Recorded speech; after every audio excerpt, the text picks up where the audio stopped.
Olá, pessoal, tudo bem? Se você chegou até aqui, é porque você já leu o nosso estudo dirigido, o estudo falando a respeito dos tributos em espécie, né?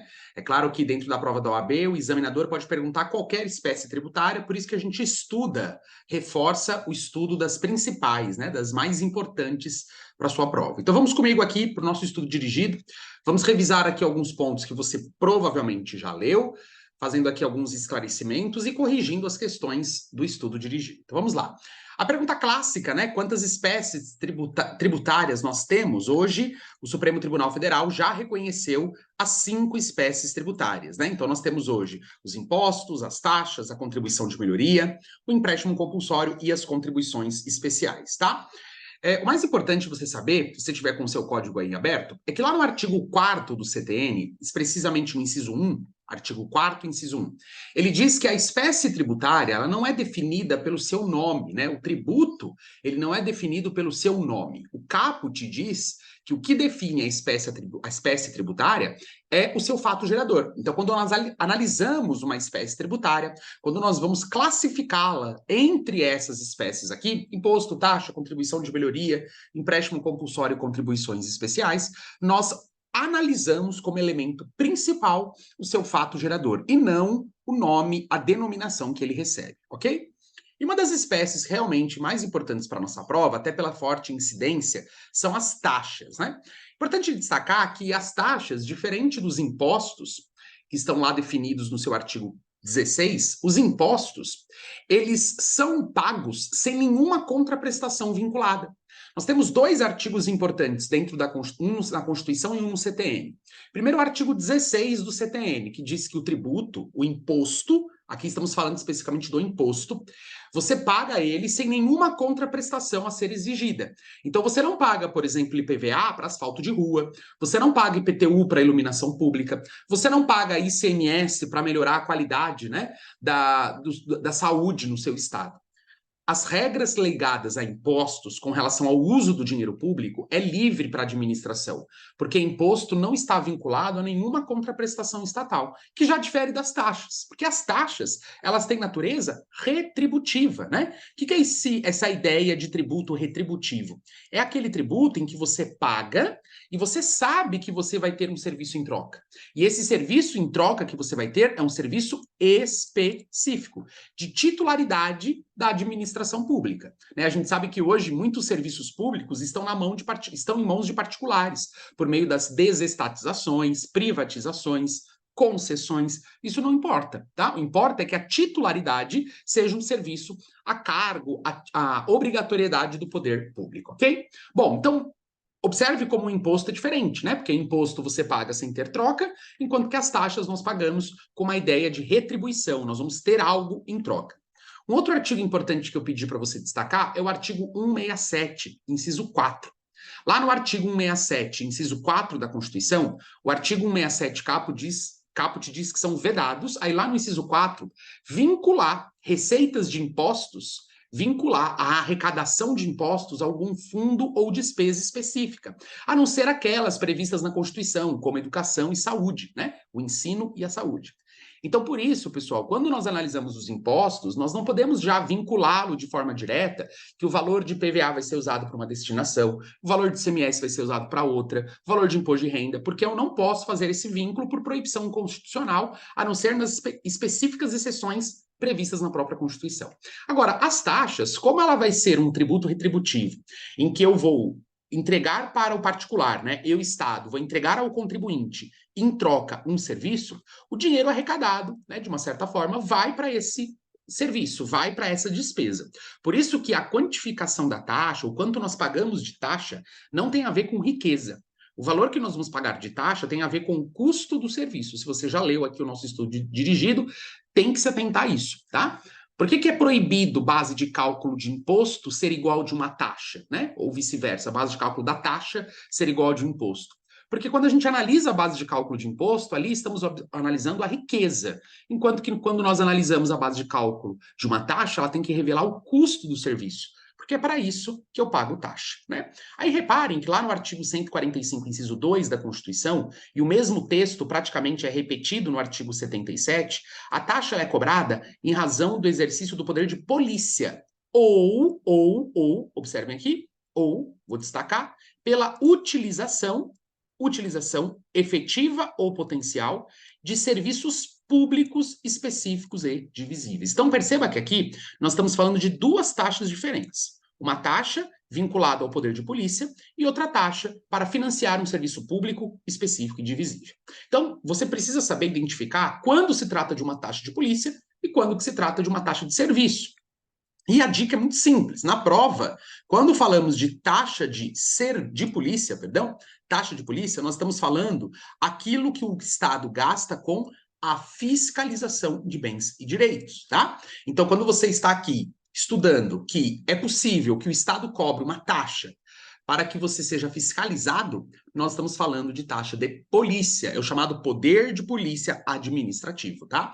Que não se confunde com o poder de polícia judiciário. Bom, lá no artigo 78 do CTN, ele regulamenta o estudo, né, o Instituto do Poder de Polícia.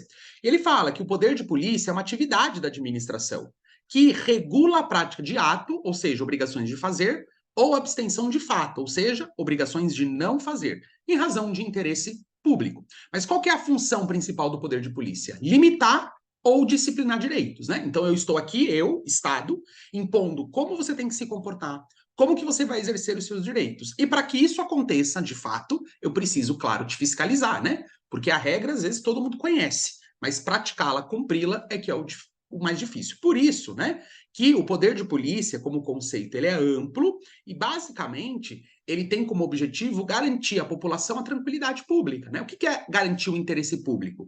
Garantir que as pessoas possam conviver em sociedade de maneira harmoniosa, de maneira pacífica, só que, como cada um tem os seus desejos próprios, o Estado tem que se impor, estabelecendo algumas regras de convivência, né? Igual lá nos reality shows, né? Você tem as regras de convivência para que aquilo não fique totalmente perdido. Então, a ideia que a taxa ela visa financiar os gastos que o Estado exerce com essa fiscalização, para ver se você, indivíduo, está exercendo os atos de acordo com as normas que foram fixadas. Sempre lembrando que, assim como o tributo nasce da lei, né? A taxa não vai ser diferente, porque taxa é tributo, o tributo nasce da lei, é também necessário que a lei regulamente essas práticas, que a lei estabeleça o que você pode fazer, o que você não pode fazer e ser fiscalizado em cima disso, tá? Então, ó, coisas importantes para que você entenda sobre esse poder de polícia, que eu coloquei aqui no material. Primeiro, é que para ser considerado exercício regular do poder de polícia, que é isso que diz o artigo 78 caput, né? O exercício regular, o STJ já disse, pessoal, que não é necessário que o órgão faça uma fiscalização presencial, tá? Essa fiscalização presencial, ela não é requisito. Basta a existência do órgão público. Então, se a prova falar que determinado órgão foi criado para fiscalizar uma determinada atividade, e se é necessário que essa fiscalização seja presencial, você vai dizer que não. Basta a existência do órgão, né? Hoje a gente tem aí diversas tecnologias que auxiliam o Estado na atividade, né? Tecnologias ligadas a drones, tecnologias ligadas a imagens de satélite e tantas outras que permitem a fiscalização à distância. Outra coisa também importante quando a gente estuda taxa é que a taxa ela é cobrada da pessoa jurídica ou do particular que efetivamente se submete à fiscalização. Então reparem aqui que eu não posso cobrar taxa de polícia daquele que eu nem sequer fiscalizo, daquele que só potencialmente eu fiscalizaria. Não, a taxa só pode ser cobrada de quem efetivamente eu fiscalizo. E por que eu estou enfatizando isso? Porque quando a gente estuda a taxa de serviço ela pode ser cobrada tanto daquele que é efetivamente prestado o serviço, quanto também do usuário em potencial, aquele cujo serviço está à sua disposição. Isso é só para taxas de serviços. Taxas de polícia não é possível fazer essa mesma relação, tá? Vamos então estudar a taxa de serviços públicos específicos e divisíveis, já que eu fiz aqui esses esclarecimentos com relação à taxa de polícia. Importante você destacar que essa taxa de serviço, ela vai financiar o quê? A prestação de um serviço público, tá? Que não tem a ver com fiscalização. E esse serviço público, ele é destinado para uma classe específica de contribuintes, para um grupo determinado de indivíduos. E se a gente pensar, a maioria dos serviços públicos à disposição da população vão ser financiados por meio de impostos. Então, os impostos servem para aqueles serviços de natureza coletiva, aqueles que todos têm acesso. Mas existem serviços que são requeridos por uma parcela específica da população. Então, talvez não seria justo, né, usar o dinheiro de imposto para fazer o pagamento, o financiamento desse tipo de serviço público. Por isso que o CTN pensou, lá no artigo 79, a cobrança dessa taxa desse serviço. O que é um serviço específico? É aquele serviço em que eu posso identificá-lo com relação ao grau de utilidade, à necessidade pública. Eu sei exatamente qual é o serviço. Qual que é o serviço de coleta e remoção de resíduos sólidos? Coleta de lixo.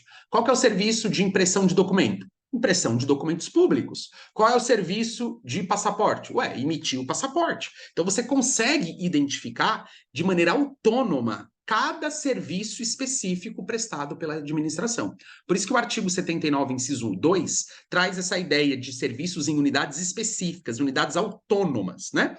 E o que seria divisível? Quando eu consigo dividir o custo dessa utilização separadamente para cada usuário, né? Então eu consigo pegar cada usuário e observar quanto que cada um gastou de maneira individual, de maneira separada. Eu costumo dizer, né? Você consegue dividir o custo entre os usuários. Então, se eu consigo dividir o custo entre os usuários, estamos falando de uma taxa específica e divisível. Legal? Bom, aí lembra que eu disse, né?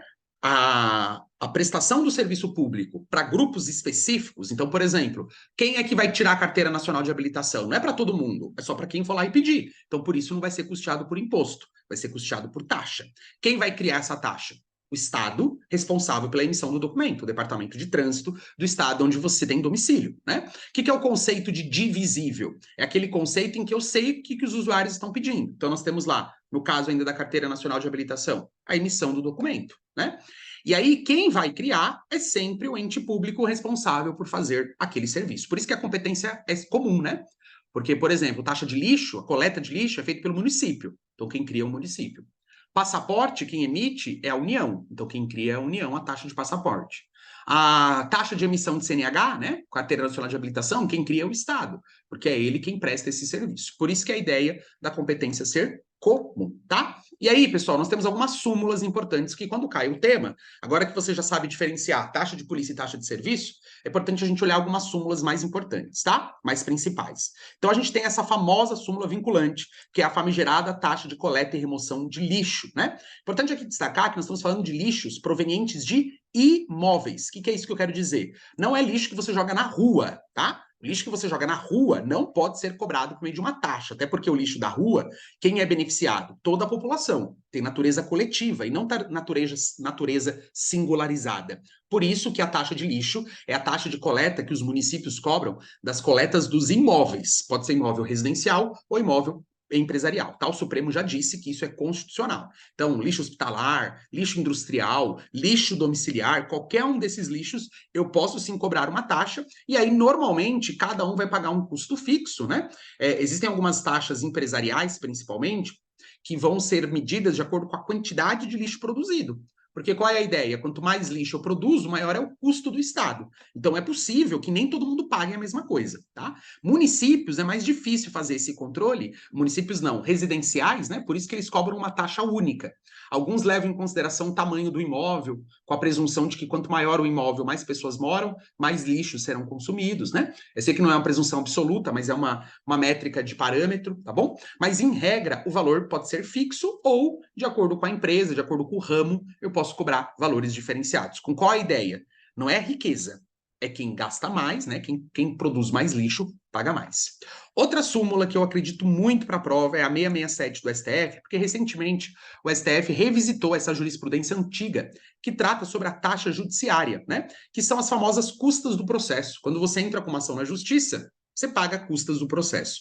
O que o STF decidiu nessa súmula? Que é legítima, sim, a cobrança de taxa judiciária, é legítima, sim, a cobrança de custas do processo, só que o que é importante?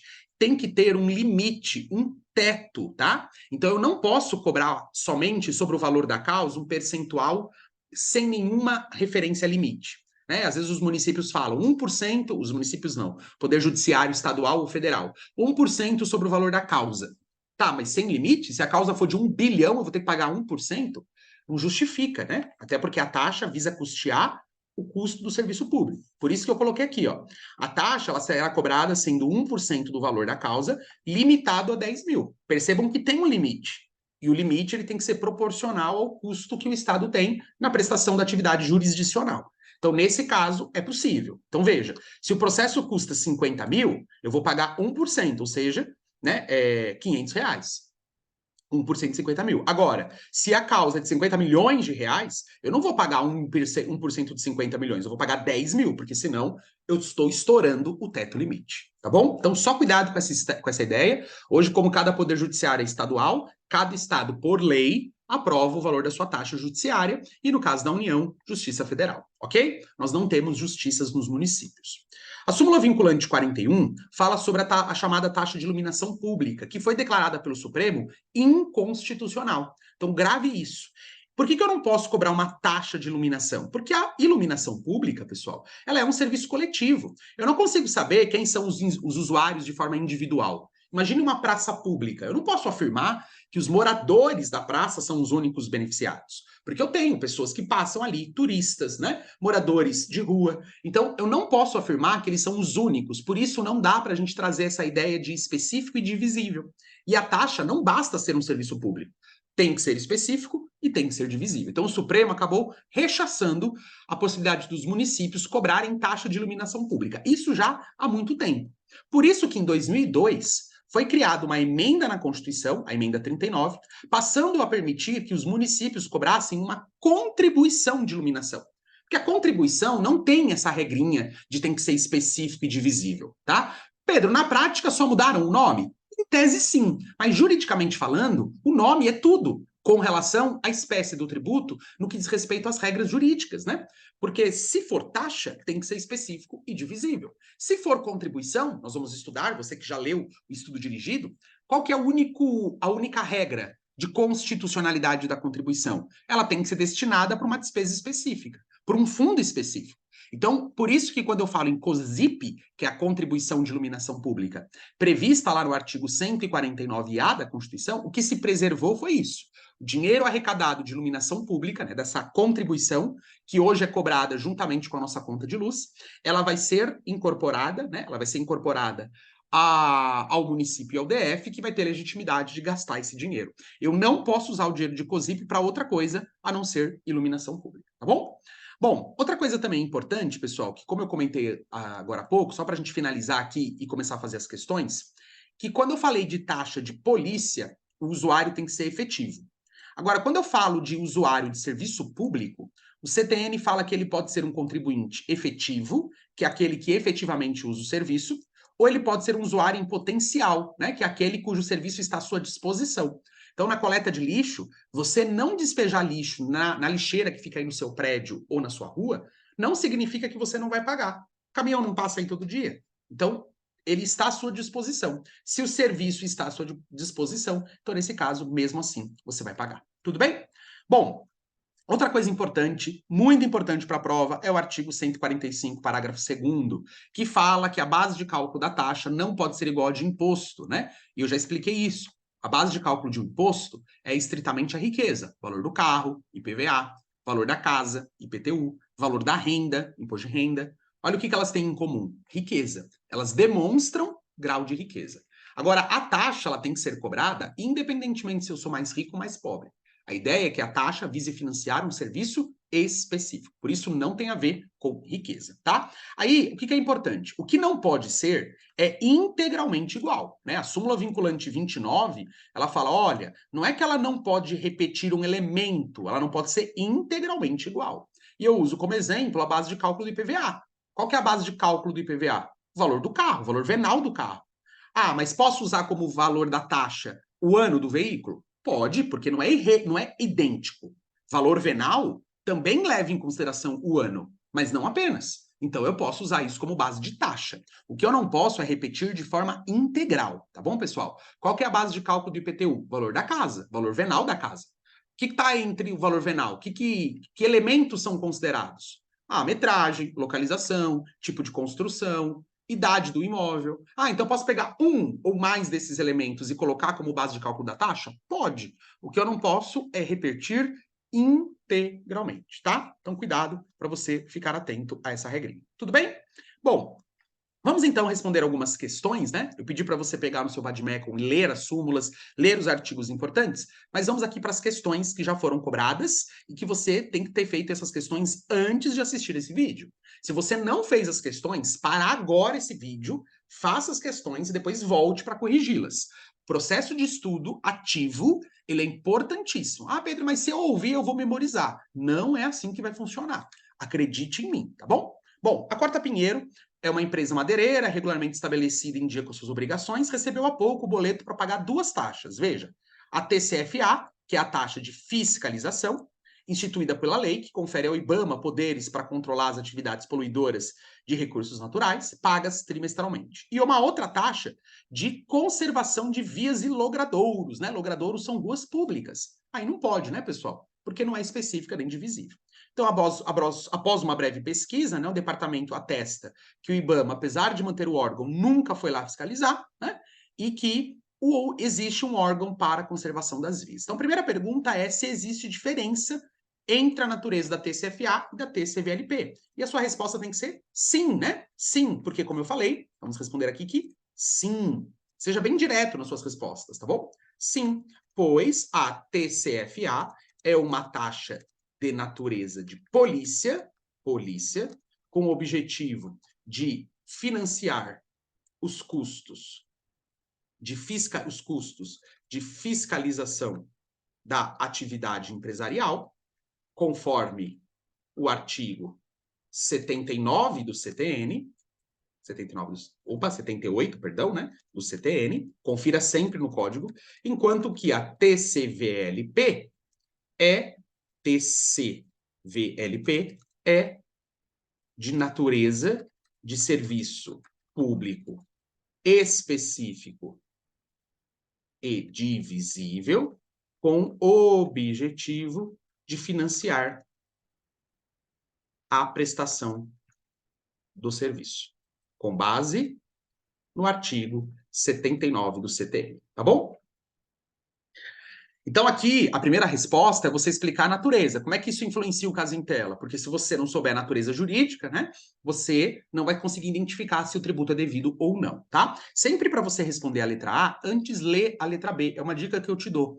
Que às vezes você quer avançar na resposta sem ter lido a letra B, e aquilo que você está pensando em escrever na A é a pergunta da B. E aí fica repetitivo e você gasta tempo à toa, porque você vai ter que escrever a resposta certa na B, tá bom? Então, por isso, fique cuidado. Aqui essa pergunta é um pouco diferente das outras, porque normalmente você responde sim ou não. Mas aqui ele está perguntando no plural, se as taxas são devidas. E só uma delas não é devida. Então, por isso que eu preciso colocar.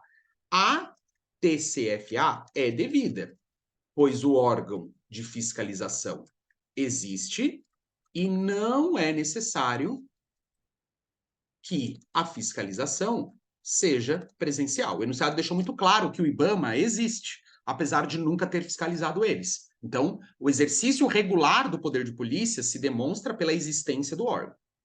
Já a TCVLP não pode ser cobrada, pois não possui os requisitos estabelecidos em lei, qual seja específico e divisível, conforme os artigos. Aí você coloca os dois artigos, 78 do CTN e 79, inciso 1 e 2 do CTN, tá? Então você fecha aqui a resposta, dizendo que as taxas não são devidas em decorrência dessa fiscalização, né?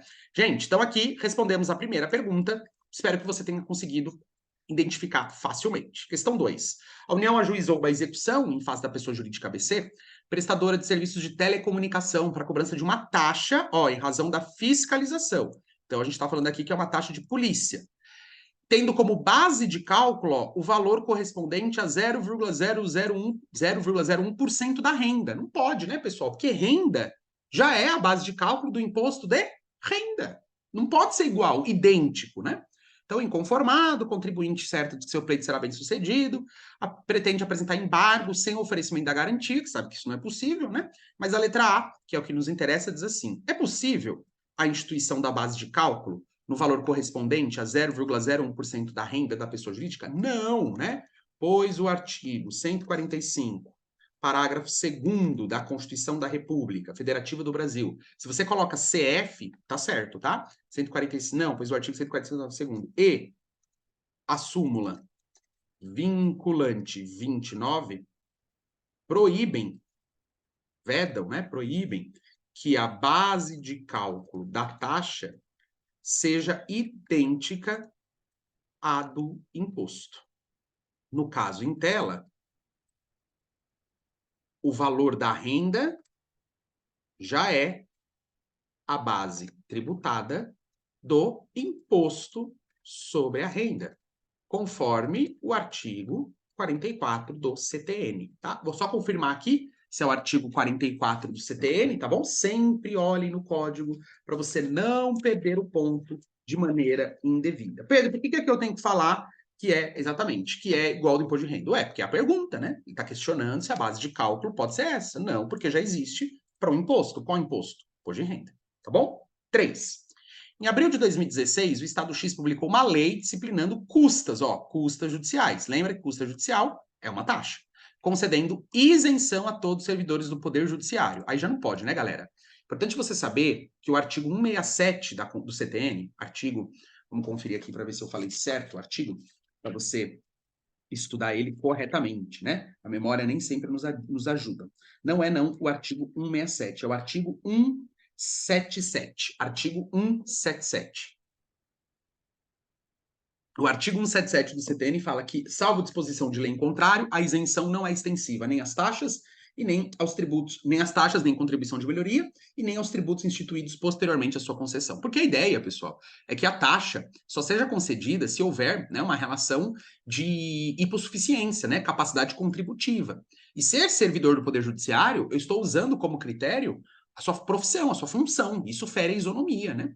Então, as custas judiciais estão sujeitas às limitações ao poder de tributar? O que é limitação ao poder de tributar? Princípios, né? E a nossa resposta, sim, pois as custas judiciais têm natureza jurídica de taxa, conforme o artigo 145, inciso 2 da Constituição Federal e a súmula 667 do STF, tá? Sempre que tem súmula, nós temos que citar a súmula, tá? Então aqui, sim, claro que sim, se limitam aqui. Deixa eu só pintar aqui de verde, para depois, quando você pegar o material em Word, você tiver facilmente identificação das respostas.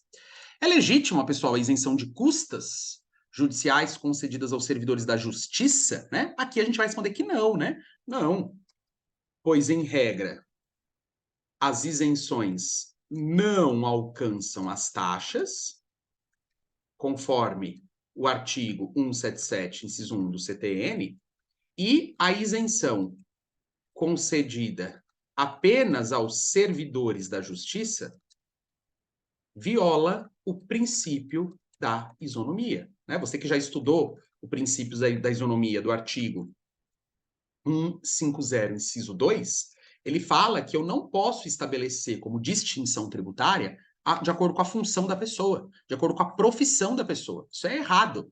Professor vai pagar mais imposto ou menos porque é professor. Isso não pode. Tem que levar em consideração o valor que ele vai pagar, tem que levar em consideração a condição econômica dele, e não a profissão, não a função, que isso não é critério para isonomia. Isso está claramente, pessoal, previsto no 150, inciso 2. 4. O município Beta instituiu, por meio de uma lei, uma taxa de limpeza, cujo fato gerador é exclusivamente serviço público de coleta e remoção de lixo domiciliar, totalmente permitido, né? A lei também determinou a utilização da área do imóvel como base de cálculo. Perceba, não é o valor venal do imóvel, é a área do imóvel, a metragem. Então pode, porque não é idêntico. Então, letra A, o fato gerador da taxa pela lei municipal violou a Constituição? Não, né?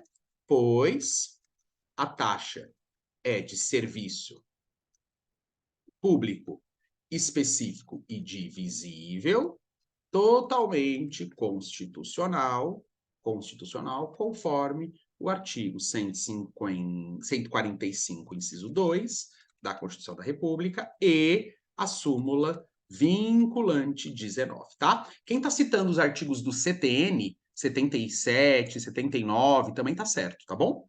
Estou citando aqui o da Constituição, mas você também pode citar os artigos do CTN, certo? B, a base de cálculo adotada pelo município violou a regra de que as taxas não podem ter a mesma base de cálculo própria de impostos? Não, né?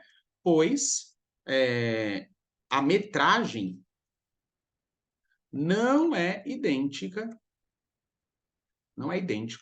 à base de cálculo de nenhum imposto, conforme estabelece o artigo 145, parágrafo 2º da CF e a súmula vinculante 29. Tá bom? Não tem essa obrigatoriedade, não pode ser idêntico. E nesse caso não é idêntico, né? Pegou só um ou outro elemento. 5. A autarquia municipal responsável pelo serviço de coleta de lixo em Via Marcos, possuidor em vias de usufruir um imóvel situado no município, a cobrança da taxa de coleta de lixo proveniente de imóveis, por força da delegação feita regularmente pelo referido ente. Marcos insurge-se contra a cobrança, alegando que somente o município poderia cobrar tributos, bem como o fato de que não seria contribuinte dessa taxa, por ser mero possuidor. Não importa, né? Ele usa o serviço. Aquele que usa, paga. Então, primeiro, autarquia pode realizar a cobrança de taxa? Claro, né, pessoal? Sim, pois é pessoa jurídica de direito público e, portanto, pode cobrar mediante taxa por meio da capacidade tributária ativa, estabelecida no artigo 7º, né, do CTN. Lembra que o artigo 7º do CTN fala que a capacidade tributária ativa pode ser delegada. O que é a capacidade tributária? A função de fiscalização e arrecadação. Então, aqui não há problema nenhum nessa autarquia, que é uma pessoa jurídica de direito público, fazer a cobrança. B, o mero possuidor pode ser contribuinte dessa taxa? Sim, né? Pois, de acordo com o artigo, aí vamos lá no artigo 79, né, do CTN, ele fala que tanto o usuário efetivo como em potencial podem ser contribuintes, né? Artigo 79, incisos 1. Sim, pois de acordo com o artigo 79, inciso 1, alíneas A e B do CTN, tanto o usuário efetivo como em potencial poderão ser cobrados de taxa, não havendo qualquer relação com a propriedade do imóvel, né? Não importa se você é proprietário ou não. O que importa é que você usa o serviço. Esse é o fato gerador. Usar ou ter à sua disposição o serviço público. Município ABC, questão 6, instituiu por meio de uma lei ordinária, olha como cai bastante taxa, né? Uma taxa de serviço público, ó, de novo, exclusivamente coleta, remoção ou tratamento de lixos ou resíduos domiciliares, né? De novo, a súmula 19, dizendo que é possível, né? E previu, ó, isenção para funcionários públicos. Percebem que é a mesma questão que nós fizemos anteriormente? Olha como se repetem as questões. Por isso que eu falo sempre para os alunos, tem que fazer as questões mais antigas. Fato gerador, está de acordo com a Constituição? Sim, né? Pois se trata de uma taxa de serviço público e específico e divisível, conforme o artigo 145, inciso 2 da Constituição e a súmula vinculante 19. Mesma coisa, tá? Mesmo texto, mesma coisa. B. Pode o município instituir tal isenção? Não, né, pessoal? Não. Pois, em regra, as taxas não são alcançadas pelas isenções, conforme o artigo 177, inciso 1 do CTN, bem como a mencionada isenção fere o princípio da isonomia ao estabelecer como critério a função do indivíduo. Isso é totalmente proibido pela Constituição Federal, tá? Então aqui, pessoal, é importante então você assistir aqui essas correções para que você, né, veja se você acertou ou não essas questões, tá? Agora uma outra espécie tributária especial, muito importante para a prova, são as contribuições especiais. Espero que nas taxas você tenha ido muito bem, tá bom? A gente vai continuar aqui nesse vídeo, tratando agora sobre as contribuições especiais. O que é mais importante você não confundir? Com a contribuição de melhoria, pessoal. Contribuição de melhoria também é uma espécie tributária, mas ela é cobrada de proprietários de imóveis privados que tiveram um imóvel valorizado por causa de uma obra pública, né? Às vezes a prefeitura faz lá asfalto de rua, às vezes constrói um metrô, faz uma urbanização de uma praça. Isso valoriza o imóvel por causa da obra pública. Aí o que eles fazem? Cobram contribuição de melhoria. Isso está lá no artigo, né, do CTN, artigos 81 e 82. Mas não é isso que a gente vai falar. A gente vai falar sobre contribuição especial. E o que define elas serem tão especiais? Que isso é o mais importante para a sua prova. Porque todo o dinheiro arrecadado, pessoal, ele vai ser direcionado a um fundo específico, a uma despesa específica criada pela lei. Então, hoje, para você usar como diferenciador de cada taxa, de cada contribuição, é você olhar a destinação do fundo, para onde vai o dinheiro arrecadado, né? Quando a gente lê lá na Constituição, se você puder abrir aí a sua Constituição, estou aqui abrindo a minha, no seu artigo 149, ele fala lá no parágrafo único, né, do artigo 149. Não, cadê aqui? Artigo 149, caput da Constituição, né? E aí ele fala ali no seu parágrafo... Cadê, pessoal? Aqui, ó, no próprio caput do 149, ele fala que todo o dinheiro, né, a contribuição social, intervenção no domínio econômico, profissional, observados os artigos, né, 146, inciso 3, 151 e 3, sem prejuízo tal, relativamente a contribuições a que alude o dispositivo. Então, a ideia é que todo o dinheiro usado para essas contribuições sejam utilizadas para um fundo específico, para uma despesa específica. Essa é a ideia da contribuição especial, tá? E aí nós temos 4, né, como acabamos de ler. Nós temos a contribuição social, a profissional, a CID e a de iluminação pública, tá? A mais importante para a prova, assim, a que mais cai, é a social. Por quê? Porque ela financia uma importante área do Brasil, a Seguridade. E o que significa, Pedro, Seguridade? Seguridade, basicamente, pessoal, significa a previdência, a assistência e a saúde, tá? Então, quando a gente pensa em todo o financiamento do INSS, quando a gente pensa em todos os programas que o governo faz de assistência e o pagamento ao SUS, Sistema Único de Saúde, quem financia tudo isso é a Seguridade Social. E isso é pago pela contribuição social. Aí lá no artigo 195 da Constituição, estabelece que a Seguridade ela vai ser financiada por todas as sociedades, por toda a sociedade, de acordo com as seguintes contribuições. E aí ela vem, contribuição do empregador, e essa contribuição do empregador vai incidir sobre a folha de salários, vai incidir sobre a receita ou o seu faturamento, e vai incidir sobre o seu lucro. Então, repare que o empregador, ele paga 3 contribuições diferentes. A contribuição da folha de salário, que é o que a gente chama de contribuição patronal. Ele paga a contribuição sobre a receita ou o faturamento, que é o que a gente chama de PIS e COFINS, né? PIS é Programa de Integração Social e COFINS é a contribuição para o financiamento da Seguridade Social.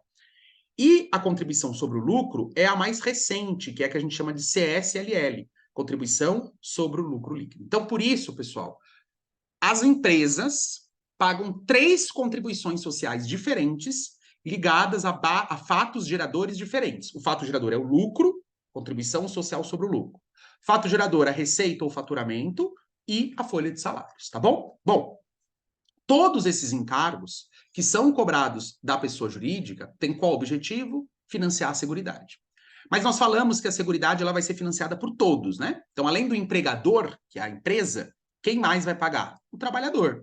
Então, todo trabalhador, independentemente se ele é vinculado a uma empresa ou se ele é um trabalhador autônomo, e vai variar de acordo com o valor do salário dele. Então, quanto maior for o salário, mais ele vai contribuir com a sua aposentadoria, mais ele vai contribuir com a Seguridade. Isso tudo nós estamos lendo o artigo 195. Agora estamos lá no inciso 2, tá?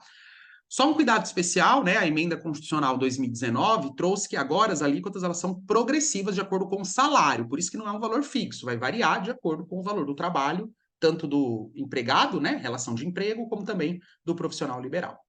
Outra pessoa que contribui para o pagamento da Seguridade é a receita de concursos de prognósticos. São os jogadores, né? Quem joga na Mega Sena, quem joga nesses jogos administrados pela Caixa Econômica Federal, eles também, parte do que é arrecadado desses jogos, vão financiar a Seguridade Social, tá bom? Então, quando você joga lá na Mega Sena, Você ganhar é mera uma consequência, né? O nosso foco maior é ajudar aqui na arrecadação da Seguridade, né? Brincadeiras à parte, a outra pessoa que também paga é o importador. Então, todo mundo que importa bens ou serviços, né, que traz do exterior algum tipo de bem ou serviço, vai pagar também a contribuição da importação, tá? Todos esses tributos são tributos ligados à Seguridade Social, todos esses fatos geradores. O importador com relação às receitas da importação, quem joga, né, as receitas de prognósticos, sobre o lucro, sobre o salário dos funcionários, tudo isso visa financiar a Seguridade Social, tá bom? Agora vale aqui uma importante definição, que exportadores têm imunidade tributária, tá, pessoal? Então, quem exporta não paga absolutamente nada, tá bom? E lembrando que a administração pública pode criar novas contribuições, né? O artigo 195, parágrafo 4º, ele traz a ideia de um rol exemplificativo. Pode ser criadas novas contribuições, nós já tivemos, por exemplo, a CPMF, que criou uma contribuição para o financiamento da Seguridade Social. Legal? Bom, vamos então agora falar da contribuição profissional. É uma outra espécie de contribuição.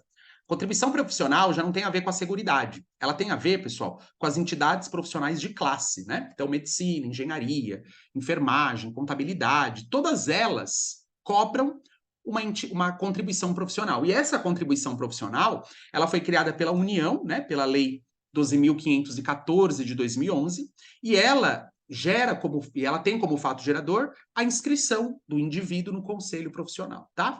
A única que não é considerada contribuição profissional é a OAB, né? A OAB, como tem uma classificação sui generis, ela foi afastada da contribuição profissional, tá certo?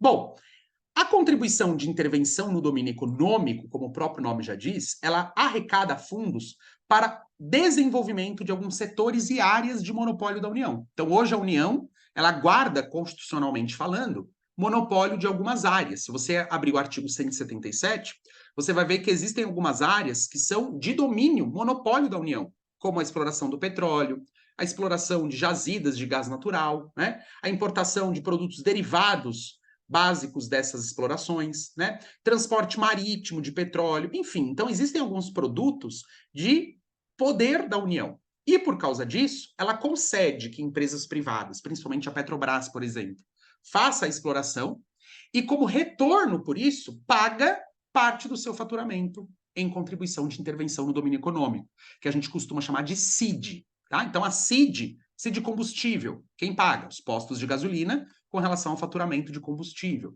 CID royalties, que é a CID petróleo, quem paga? São as empresas exploradoras de petróleo, tá? Então a União, ela cobra dessas empresas privadas para que elas possam explorar essas atividades que é de monopólio da União, e aí esse dinheiro é usado para alguma despesa específica, tá?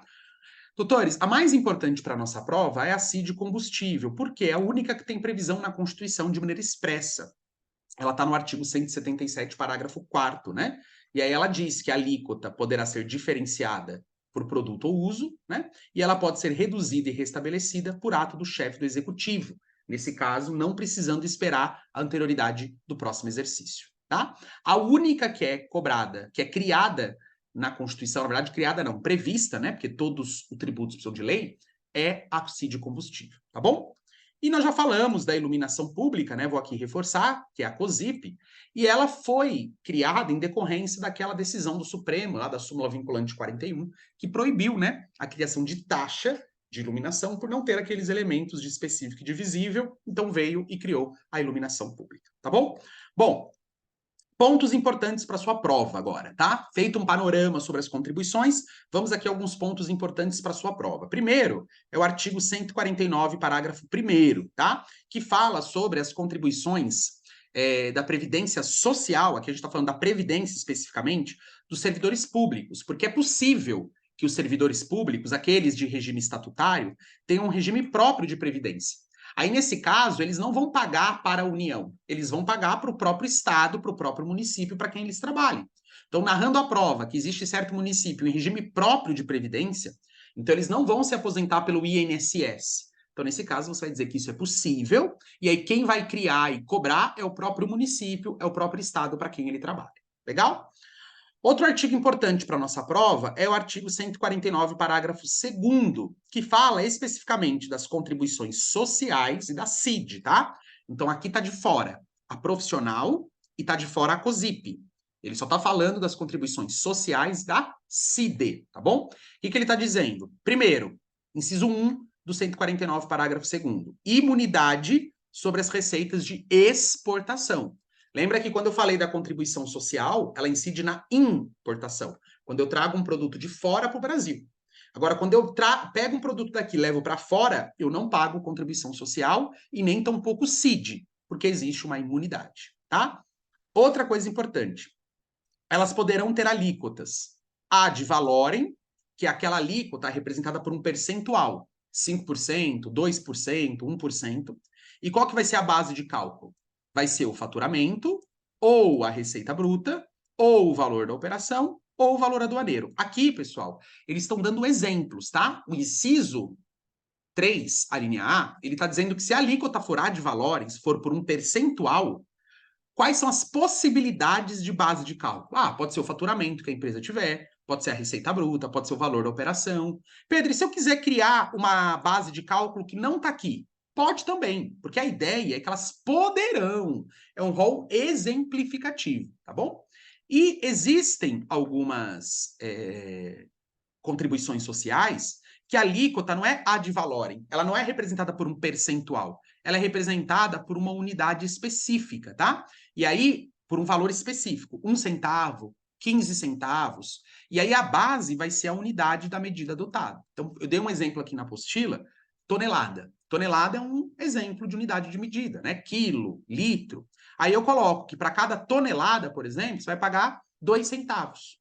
Então, se eu estou trazendo 15 toneladas, eu pego 15 toneladas e multiplico pelos 2 centavos, que é a alíquota, tá? Então, a alíquota, ela é representada aqui em reais e não em percentual, que é o mais comum. Quando for em percentual, a gente vai chamar de ad valorem. Quando for específica, a gente vai chamar ela de reais, tá? Ela vai ser representada em reais. 10 reais, R$1, tudo bem? Então, é importante você observar isso. Esse artigo aqui, 195, parágrafo 4º, nós inclusive já falamos dele, que é aquela ideia das contribuições novas, né, para financiar a Seguridade Social, tá bom? E aí, elas poderão ser criadas novas contribuições, desde que respeitado o artigo 154, inciso 1 da Constituição. O que ele diz lá? Que tem que ser por lei complementar, né? E o fato gerador e a base de cálculo tem que ser inédita. Não pode repetir nenhuma base das contribuições sociais que já existem, né? Nós vimos que as contribuições sociais têm como base o lucro, faturamento, a receita bruta, folha de salários. Eles vão ter que criar um outro tipo de base de cálculo, tá?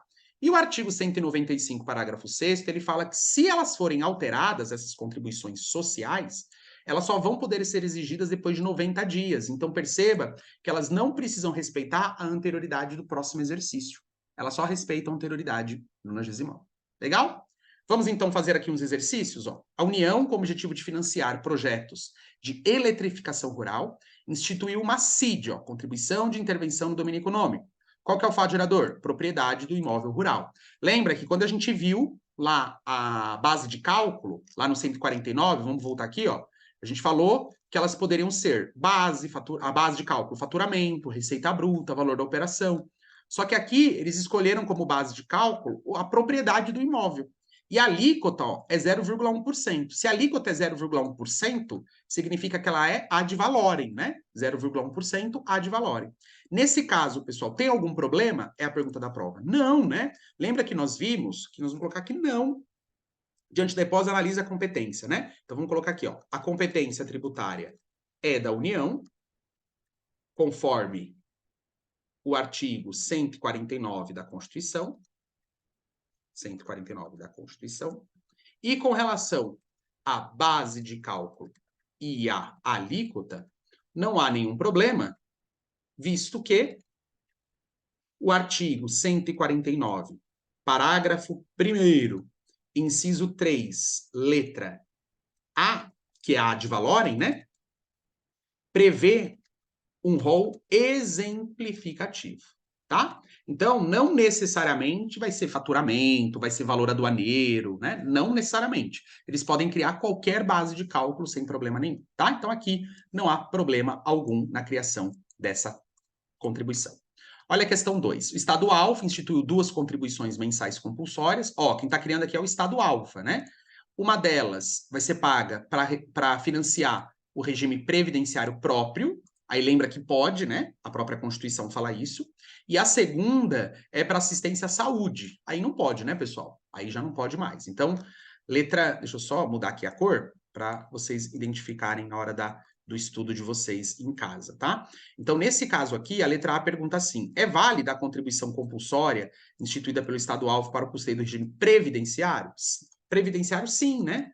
Pois o artigo 149, parágrafo 1º da Constituição, estabelece que, no caso de servidores com regime próprio de previdência, é possível sua criação por parte do Estado, tá? Então, o Estado é que vai criar essa contribuição, porque é para a Previdência. Agora, a letra B, obviamente, está perguntando se a assistência à saúde também pode. Aí nós vamos dizer que não, né? Não, pois as demais áreas da Seguridade Social, estabelecidas no artigo 149 e 195, ambos da Constituição Federal, a competência é somente da União, tá? Então, aqui não pode eles criarem, porque aqui a competência seria somente da União. Tranquilo?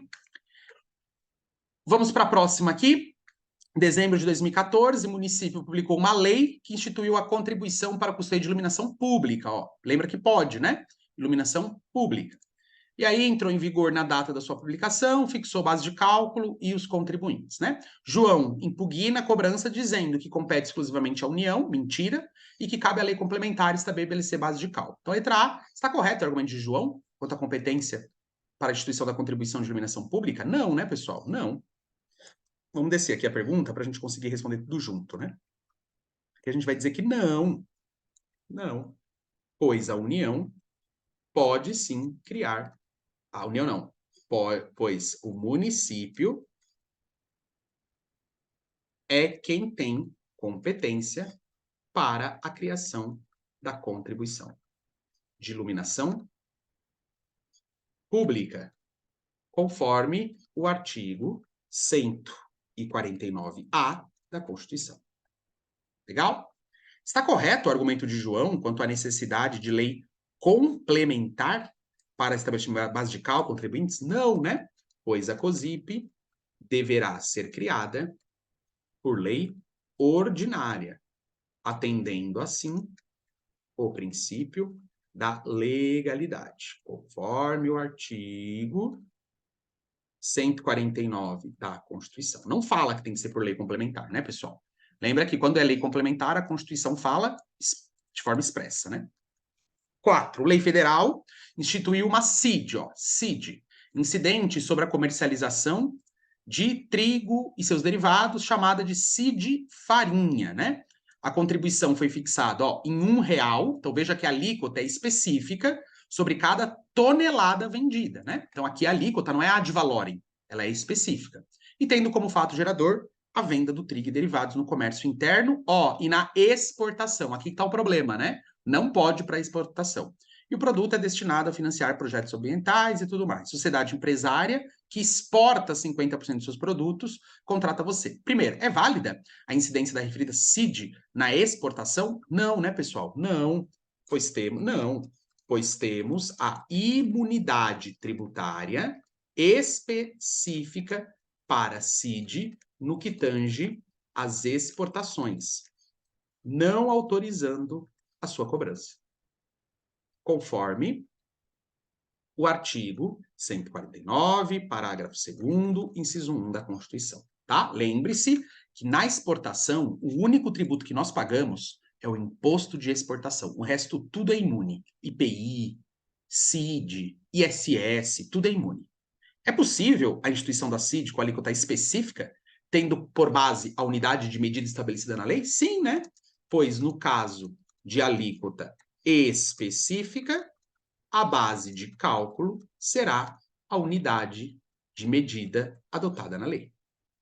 A unidade de medida adotada por lei. Lembra que ele pode ser conforme o artigo 149, parágrafo 2º, inciso 3, letra A. Lembra, né, pessoal, que pode ser ad valorem ou pode ser específica, sem problema nenhum, tá? Considere que a União institui por meio de uma lei contribuição, ó, CID de novo, ó, CID, incidente sobre receitas, ó, decorrentes da exportação, pessoal, não pode, né? Então, letra A, o fato gerador dessa CID está em conformidade? Não, né? Não. Pois, de acordo com o artigo 149, parágrafo 1º, parágrafo 2º, inciso 1 da Constituição Federal, é imune a CID, as receitas decorrentes da exportação. Tá? Viu como as perguntas se repetem? Por isso que eu falo, pessoal, que se você estudar todas as provas antigas, a chance de você não ser surpreendido na prova é muito grande, tá bom? Bom, para a gente finalizar, eu quero só comentar do empréstimo compulsório, que é um tributo também que cai muito pouco na prova, tá? É um tributo muito pouco cobrado, até porque ele nunca foi criado. O que a Constituição mais observa lá como regra, no artigo 148, é que se for criado, tem que ser por lei complementar, né? E só a União pode criar. E qual seria, né, as circunstâncias? Então, aqui a gente está falando de despesas relacionadas à calamidade pública ou guerra, ou necessidade de investimento público de caráter urgente, né? E de grande relevância nacional. Então, perceba que as circunstâncias para a criação do empréstimo compulsório tem que ser uma dessas três. Quando a União for criar, tem que ser uma dessas três. Na época da Covid, né, da pandemia, era possível ter sido cobrada porque nós ficamos em calamidade pública, mas houve uma opção legislativa de não criar, mas teria sido possível. Doutores, aqui nós não sabemos o fato gerador, tá? O fato gerador pode ser qualquer um, ser proprietário de uma casa, oferir renda, ser proprietário de um imóvel, tá bom? Na época da Covid, chegou a um projeto de lei cujo fato gerador seria as empresas que aumentaram muito o seu faturamento em decorrência da Covid, né? Alguns ramos de atividade ganharam muito mais dinheiro por causa da Covid. Então, por isso, elas teriam que fazer esse empréstimo. O que a Constituição prevê não é o fato gerador, são as circunstâncias que autorizam a sua criação. A guerra, a calamidade pública. Agora, quem vai pagar? Será que é quem tem renda? Quem tem carro? Quem tem casa? Isso a Constituição não tratou de definir, tá? E no caso de calamidade pública, tomem um cuidado de atenção, que tem que ser nacional, né? Ela tem que ser decretada pelo Congresso Nacional, tá bom? E no artigo 149, né, parágrafo único, estabelece que a despesa que fundamentou a sua instituição é para onde vai esse valor arrecadado. Então, eu não posso usar para qualquer lugar, né? O valor arrecadado tem que ir para a despesa a qual foi criada, tá bom? Como nós não temos uma criação real, esse tributo não é muito cobrado. Veja só, né, que na questão 1, ele colocou aqui, em novembro de 2016, a União, ó, por meio de lei ordinária, instituiu um empréstimo compulsório. Não pode, né? Então, ficou reconhecido que o empréstimo compulsório seria cobrado já no próprio mês de 2016, né? Veja que aqui é despesas ligadas à tempestade. Não fala que é calamidade pública. Então, vamos ver a letra A. No caso do exame, empréstimo compulsório poderia ter sido instituído por lei ordinária? Não, né? Não, pois violou o princípio da legalidade, visto que o artigo 148 da CF estabelece que o empréstimo compulsório deverá ser criado por lei complementar. O empréstimo compulsório criado para o custeio de despesas extraordinárias, ó, decorrente de calamidade pública, que ele já fala que é calamidade pública. Pode ser exigido já no mês seguinte? Sim, né? Pois, de acordo com o artigo 149, inciso 1, 148, perdão, inciso 1 da Constituição da República e o artigo 150, parágrafo 1º da Constituição, o empréstimo compulsório, na hipótese de calamidade pública, não respeita o princípio da anterioridade do próximo exercício, nem tampouco o princípio da anterioridade nonagesimal, tá? Então ele não respeita nenhum dos prazos, por isso que ele pode ser imediato. Toma cuidado, né, que no caso da hipótese do inciso 2, que é a necessidade de uma despesa extraordinária, aí sim ele respeita as duas anterioridades. É só em caso de guerra e calamidade pública que não, tá? Se você chegou até aqui, meus parabéns. Você venceu, né, a vontade de não assistir a aula, a vontade de ficar em casa dormindo, descansando, mas pense que isso é mais um tijolinho aí que você está plantando para sua vitória, né, que você está construindo da sua parede da aprovação, tá bom? Então é importantíssimo você conseguir continuar com o seu propósito, que eu tenho certeza que tudo dará certo, ok? Espero que você tenha ido muito bem nas correções. Não esqueça de estudar mais. Eu falo que o estudo é como se fosse assistir um filme repetidamente. Quanto mais você estuda, mais dele você vai lembrar. As falas vão ficando muito mais claras para você, tá bom? Bons estudos e a gente se vê na próxima. Tchau, tchau.